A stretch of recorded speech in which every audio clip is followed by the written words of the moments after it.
We've got a random picture of Natasha here in the pool.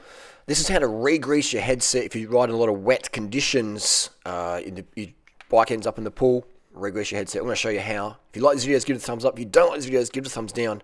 Let's get to it. Video, I'm going to show you how to grease your headset. Come over here, Nick. We've got Nick Cameron today behind the camera. We've got a bit of eco grease for the vegans and Allen tool and a rag. And first of all, what I do is generally give it a bit of a wipe down first, so we've got no foreign matter going into there. And by doing this every few months, your bearings are going to last so much longer. If you've got any damage to your carbon fork, you identify it before the coroner identifies your body on the road, and it's going to have a lot better life, right? And this Giant has been designed pretty well because the cables don't go through. If the cables go through the bars and stem and it's integrated, you have to book in your bike shop or spend a lot of time away from your family to get this done. So I love the Giant.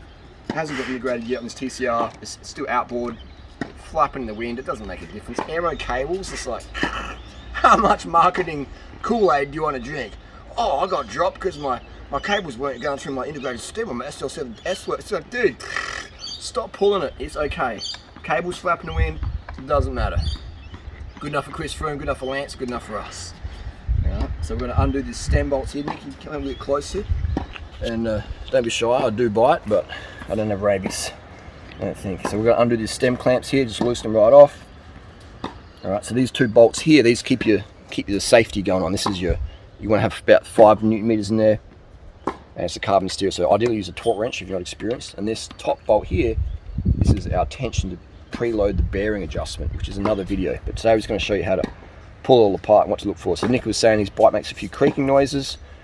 And Nick's a pretty fit guy, sweats a lot, so it's common to get a sweat in here, dries things out, because these bikes are so hollow and carbon and oversized. It's easy that you've got to get some noise going there. So we're going to gently pull this stem off here, and I can already see a bit of salt crusts in here, and so a lot of spaces in here, so Eiffel Tower spaces there. Even that bit of salt crust there can cause a bit of creaking. So we're going to get the rag here and just get a bit of a wipe down. We're going to check for any cracks. That looks fantastic there because Nick hasn't any space on top of his steerer, so it's all good. And sometimes get a bit of grit in here, can cause some creaks and groans.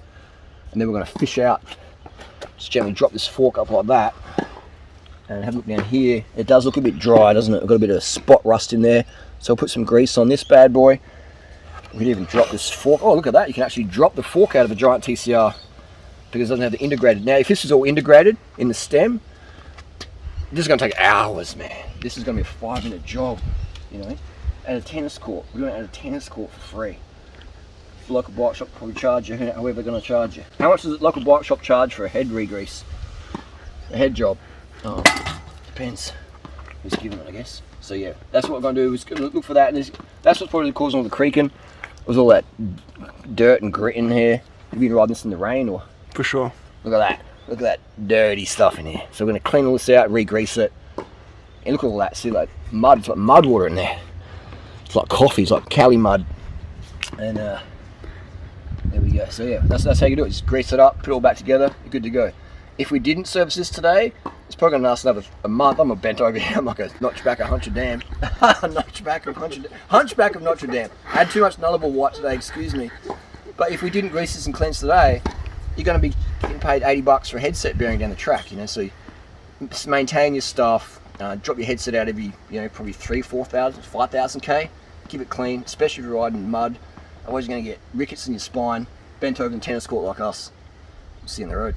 Here's, we've cleaned it out, got the rag. Nick just has disclosed he had ridden through some salt water, some high tide adventure riding.